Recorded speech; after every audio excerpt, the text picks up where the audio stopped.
భరద్వాజ్ గారు, ముఖ్యంగా ఒక సినిమా డైరెక్టర్ తనకు తాను చెప్పుతో కొట్టుకున్నారు. అసలు ఏం జరిగింది? తను అప్పుల పాలయ్యాడా?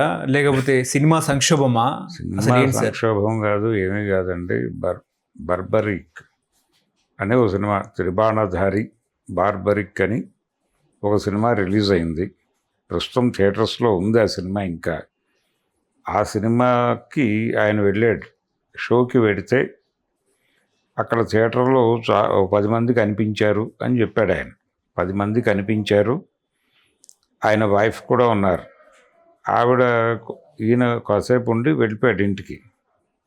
ఆయన వైఫ్ సినిమా చూస్తున్నారు. అయితే ఈ 10 మంది ఉండటం చూసి ఈయన డిప్రెస్ అయ్యాడు. ఈ డిప్రెషన్లో ఇంటికి వెళ్ళి ఏమైనా చేసుకుంటాడేమో అని వెంటనే ఆవిడ వచ్చి చాలా టెన్షన్గా ఇంటికి వచ్చింది అనేది కూడా ఈయనే చెప్పుకున్నాడు. చెప్పుకుని, నేను ఇంత కష్టపడి సినిమా తీశాను, 2.5 సంవత్సరాల కష్టం ఉంది, పైగా దీనిలో సత్యరాజు గారు లీడ్ రోలు, ఆయన చాలా డెడికేటెడ్గా వచ్చి పనిచేశాడు. ఉదయ్ భాను గారు ఉన్నారు, ప్రమోషనల్ యాక్టివిటీ చాలా ఎక్కువ చేశారు. ఆయనే చెప్పినట్టుగా ప్రమోషన్స్ మీద 1.5 కోటి ఖర్చు పెట్టాడు ప్రొడ్యూసరు అనే మాట చెప్పాడు ఆయన. ఎవరు? డైరెక్టర్ గారు. ఈ త్రిబాణధారి బార్బరిక్ అనేటువంటి సినిమా డైరెక్టర్ గారు ఎవరైతే చెప్పుతో కొట్టుకున్నారో వారే మీడియాతో చెప్పిన మాట, 1.5 కోటి ప్రమోషన్స్కి పెట్టాము అని. ఎంత చేసినా థియేటర్కి జనం రాలేదు, నాకు చాలా బాధేసింది. మీకు నచ్చే సినిమా నేను తీస్తే అని చెప్పి ఛాలెంజ్ చేశాడు ఇంతకుముందు. తీయకపోతే నా చెప్పుతో కొట్టుకుంటాను అని. ఇప్పుడు నా సినిమాకి మీరు రాలేదు కాబట్టి నా చెప్పుతో నేనే కొట్టుకుంటున్నాను అని కొట్టుకున్నాడు ఆయన. అయితే ఆయన బాధ అర్థం చేసుకోవచ్చు. ఎందుకంటే ఇది కేవలం ఆయన ఒక్క సినిమాకే కాదు, ఏ చిన్న సినిమాకి జనాలు థియేటర్ల ముందు పోటెత్తటం లేదు అనేది వాస్తవం. ఆయన వేరే గ్రహం నుంచి రాలేదు, సినిమా ఇండస్ట్రీతోనే ఉన్నాడు ఆయన. కరోనా తర్వాత థియేటర్లకి ఏ సినిమా రిలీజ్ అయినా 10 మంది 15 మంది కంటే జనాలు ఉండటం లేదు, ఏ షోకి అయినా సరే. ఈ మధ్య విజయవాడలో అన్నపూర్ణ శకుంతల అని 2 థియేటర్లు పగలగొట్టేశారు. ఆ పగలగొట్టిన సందర్భంగా యజమాని గారు మీడియా ముందుకు వచ్చి చెప్పిన మాట ఏంటంటే, మా 2 థియేటర్ల మీద రోజుకి 8 ఆటలు వేస్తాం, మొత్తం 8 ఆటల మీద 100 టికెట్లు దిగితే గొప్పే అనుకునే పరిస్థితి వచ్చింది, అందుకని పగలగొట్టేస్తున్నాం థియేటర్లో అని చెప్పాడు ఆయన. వాళ్ళు ఏదో షాపింగ్ కాంప్లెక్స్ మరొకటో వేసుకునే మూడ్లో ఉన్నారు. ఇప్పుడు ఈయన సినిమాకి జనం రాకపోవడం అంటే ఎవరి సినిమాకి రావట్లేదు. అల్లరి నరేష్ గారి సినిమాకి జనం లేరు థియేటర్స్లో. ఆయన చెప్పినట్టుగా 10 మంది 13 మంది ఉండటం చూశాను నేను. అల్లరి నరేష్ కొంత ఇమేజ్ ఉన్నటువంటి ఆర్టిస్టు, కొంత ఫ్యాన్ ఫాలోయింగ్ లాంటిది ఉందని ఆయన అనుకునేటువంటి హీరో. అయినప్పటికీ ఎవరి సినిమా అయినా సరే బాగుంటే బాగుంది, థియేటర్కల్ ఎక్స్పీరియన్స్ ఇస్తుంది ఈ సినిమా అని సోషల్ మీడియాలో ఇండివిజువల్స్ కొంచెం కామెంట్స్ రూపంలో దానికి ఒక ప్రచారం కల్పిస్తే అప్పుడు చూసి ఇన్స్పైర్ అయ్యి వెడుతున్నారు జనాలు థియేటర్కి. అంతే తప్ప విడిగా ఎవరు మూవ్ అవ్వట్లేదు. మూవ్ కాకపోవడానికి కారణం ఏంటంటే థియేటర్లు ఆడియన్స్ ఫ్రెండ్లీగా లేవు. ఎందుకంటే సింగిల్ స్క్రీన్స్ తగ్గిపోయినాయి, మల్టీప్లెక్స్లు పెరిగిపోయినాయి. మల్టీప్లెక్స్లో టికెట్ రేటు తక్కువే ఉంటుంది. 250 రూపాయలు టికెట్ రేట్ అనుకుంటే 250 × 3 వేస్తే స్నాక్స్ ఉంటాయి అక్కడ.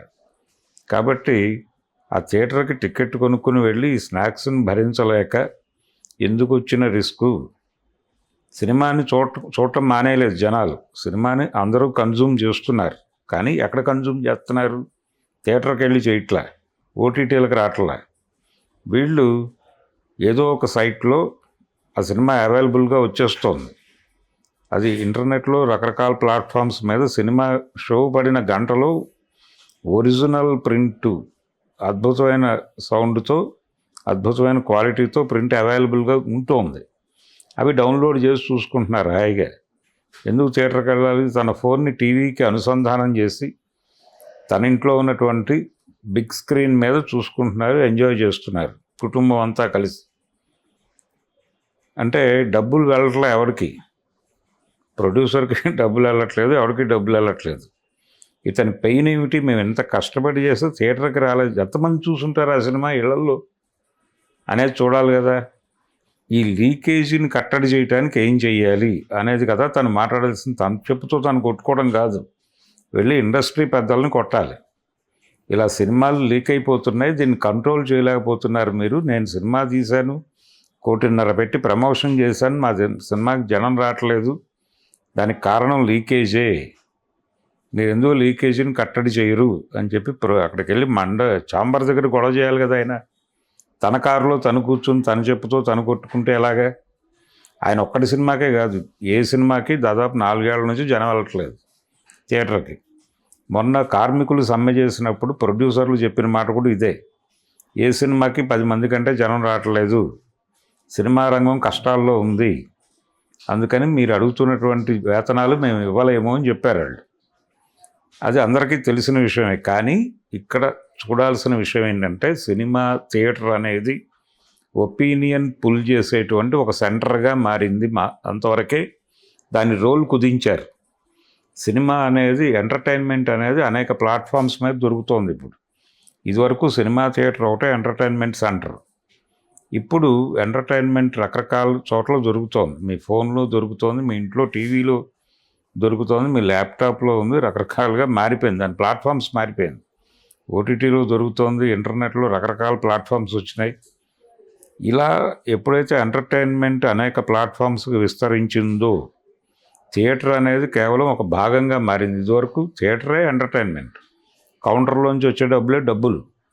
ఇప్పుడు మీరు థియేటర్కల్ రైట్స్ అమ్ముతున్నారు, ఓటీటీ హక్కులు అమ్ముతున్నారు, శాటిలైట్ హక్కులు అమ్ముతున్నారు, అన్ని భాషలకి హక్కులు అమ్ముతున్నారు, మీ సినిమా ప్రీ రిలీజ్ ఈవెంట్కి హక్కులు అమ్ముతున్నారు, దానికి డిజిటల్ హక్కులు అమ్ముతున్నారు, ఓటీటీ హక్కులు అమ్ముతున్నారు, మీ ట్రైలర్లు అమ్ముతున్నారు, పాటలు అమ్ముతున్నారు. ఇన్ని అమ్మకాలు జరుగుతున్నాయి కదా. గతంలో ఈ వ్యాపారం అంతా లేదుగా. థియేటర్లో కౌంటర్లోంచి వచ్చే డబ్బులు. ఇన్ని వ్యాపారాలు చేసుకోవడానికి అవకాశం ఉంటుందనే సినిమాలు తీస్తున్నారు. థియేటర్లోకి జనం రావట్లేదు అనేది కేవలం సాకు మాత్రమే. ఈ లీకేజీ కట్టడి చేస్తే ఈ హక్కులు కూడా ఎక్కువ రేట్లకు అమ్ముకుంటారు. ఇప్పుడు థియేటర్ అనేది ఏం జరిగింది, ఒపీనియన్ని పుల్ చేసేటువంటి ఒక సెంటర్ మాత్రమే.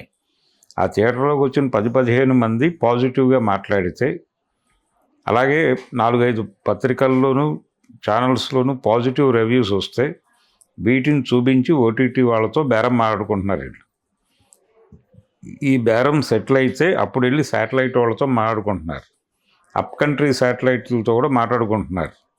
ఇన్ని వ్యాపారాలు నడుస్తున్నాయి. ఈ వ్యాపారాలన్నిటికీ పునాది థియేటరే. మళ్ళీ ఆ థియేటర్లో పాజిటివ్ ఒపీనియన్ వస్తే దీని ఆధారంగా ఇతర వ్యాపారాలు జరుగుతున్నాయి. ఇది అందరికీ తెలిసిన విషయమే. ఆయన ఎందుకు అంత డిప్రెస్ అయిపోయాడు, జనాలకు విపరీతంగా అంటే ఇంకో మాట అన్నాడు ఆయన, మలయాళం సినిమాలకు జనాలు వస్తున్నారు, తెలుగు సినిమాలకు రావటం లేదు అన్నాడు.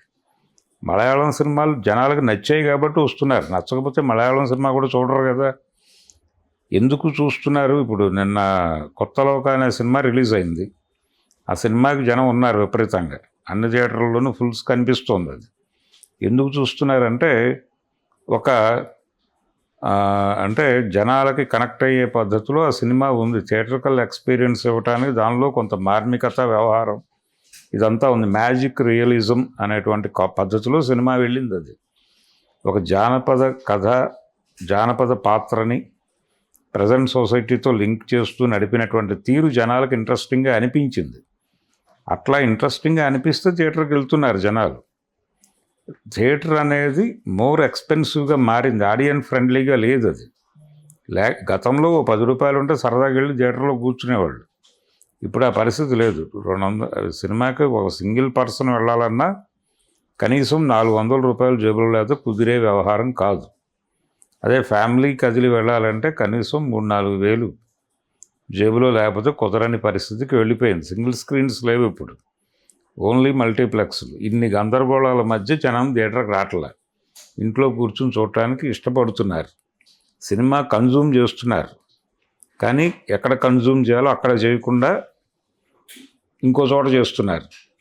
దీన్ని స్ట్రీమ్ లైన్ చేయటం ఎట్లా, దాన్ని స్ట్రక్చర్ రూపొందించడం ఎట్లా అనేది మీరు ఛాంబర్ దగ్గరికి వెళ్ళి గొడవ చేయాలి. అంతే తప్ప మిమ్మల్ని మీ కారులో మీరు కూర్చుని మీ చెప్తూ మీరు కొట్టుకుంటే ఏమిటి ప్రయోజనం?